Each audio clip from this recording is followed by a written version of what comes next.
का खुलासा किया है जिसके तार पश्चिम बंगाल, नेपाल, जम्मू कश्मीर और उत्तराखंड से जुड़े हुए हैं। आखिर क्या है ये पूरा मामला, आप इस रिपोर्ट में देखिए।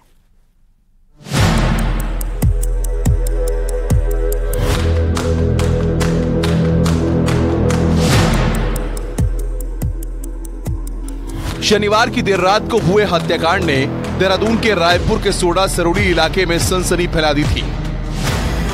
पुलिस ने शव को कब्जे में लेकर जैसे ही छानबीन शुरू की तो हत्या करने वाला जम्मू का रहने वाला रामेंदु निकला।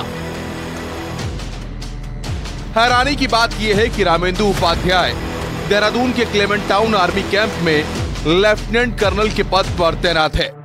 पुलिस के अनुसार रामेंदु जब पश्चिम बंगाल के सिलीगुड़ी में तैनात था तो उसकी मुलाकात नेपाल मूल की रहने वाली श्रेया से एक नाइट क्लब में हुई। दोनों में जल्द ही प्यार हो गया, लेकिन आरोपी पहले से ही शादीशुदा होने के चलते श्रेया से शादी नहीं कर पाया और श्रेया के लगातार दबाव बनाने के चलते आरोपी ने शनिवार को युवती को मौत के घाट उतार दिया।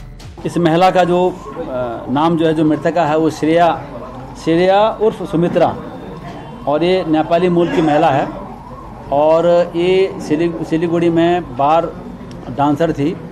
और जब अभियुक्त जो रामेंदु उपाध्याय है, ये लेफ्टिनेंट कर्नल है आर्मी में, इनका यूनिट जो है क्लेमेंट टाउन में है। पुलिस ने हत्या की आशंका पहले ही जताई थी और इलाके में लगे सीसीटीवी कैमरों और महिला द्वारा पहने गए ब्रांडेड कपड़ों की मदद से पुलिस ने पूरी घटना का खुलासा किया। महिला कुछ दिन पहले ही देहरादून पहुंची थी। वारदात के दिन रामेंदु की गाड़ी देर रात सीसीटीवी में दर्ज हुई, जिस पर पुलिस ने लेफ्टिनेंट कर्नल रामेंदु से पूछताछ की और उसने अपना पूरा सच बता दिया। वहीं इनके आपस में दोस्ती हुई, अंतरंग संबंध बने। जब इसकी शादी हो गई तो ये शादी के बाद जब इसका ट्रांसफर पिछले इसी जुलाई में जब इसका ट्रांसफर यहाँ होके आया, ये अपना परिवार को लेके आया, तो पीछे पीछे जो है महिला भी आ गई और ये महिला बेसिकली इसके ऊपर शादी का दबाव बना रही थी और इसको बदनाम करने की धमकी भी देती थी। पुलिस अब नेपाली मूल की रहने वाली मृतका श्रेया के परिजनों से भी संपर्क करने जा रही है, क्योंकि युवती सिलीगुड़ी में एक बार डांसर थी। कई युवती ह्यूमन ट्रैफिकिंग का शिकार तो नहीं थी। साथ ही सिलीगुड़ी पुलिस से भी महिला की जानकारी जुटाने में पुलिस की टीमें लगी हुई हैं। न्यूज़ 18 के लिए देहरादून से सत्येंद्र बर्थवाल की रिपोर्ट। रुद्रप्रयाग के सुमाड़ी भरदार का रहने वाला सेना में जवान प्रमोद जगवाड़ पिछले 10 दिन से लापता चल रहा है। प्रमोद चौथी गढ़वाल राफेल में बतौर सिपाही सेवा दे रहा था और इन दिनों छुट्टी लेकर घर आया था, लेकिन 30 अगस्त से वो लापता है। परिजनों ने उसकी गुमशुदगी की रिपोर्ट भी दर्ज करा दी है। फिलहाल प्रमोद का अभी तक कुछ भी पता नहीं चल पाया है।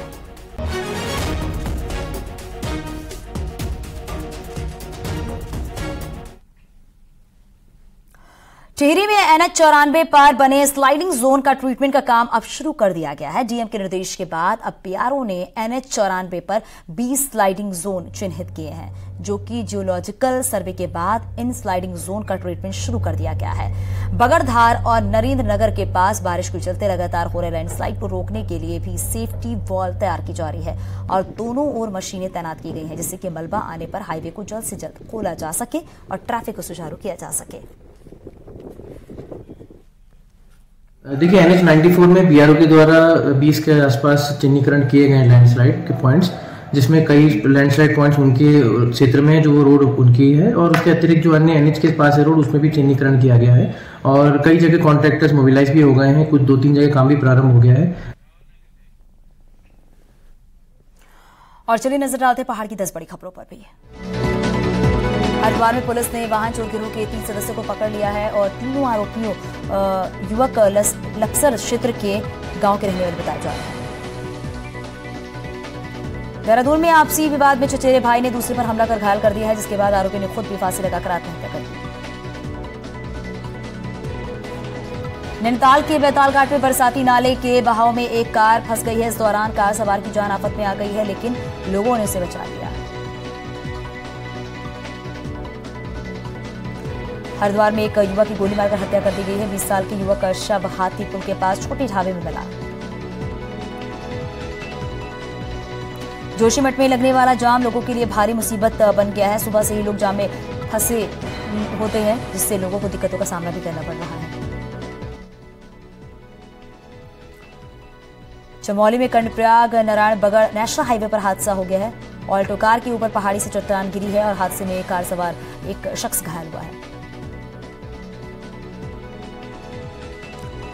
कोटद्वार में ब्लॉक प्रमुख कलजी खाल बीना राणा ने सरकार द्वारा चलाई जा रही योजनाओं को लागू करने के लिए अधिकारियों को निर्देश दिए हैं। राष्ट्रीय लोकदल भी अब हरिद्वार में अपनी जमीन तलाशने में जुट गई है। सोमवार को आरएलडी के प्रदेश अध्यक्ष ने देवेंद्र टिकोला को युवा प्रदेश अध्यक्ष की जिम्मेदारी सौंपी। हरिद्वार में डेंगू के बढ़ते मामलों के चलते आज डीएम के 5 स्प्रे टैंक, 10 फॉगिंग मशीन और डेंगू से बचाव के अन्य उपकरणों वाले वाहनों को रवाना किया गया।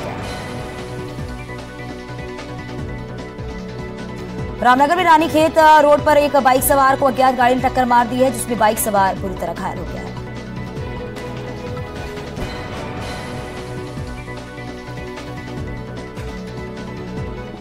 आगे भी खबरें जारी हैं। छोटे से ब्रेक के लिए आप बने रहिए न्यूज़ 18 के साथ।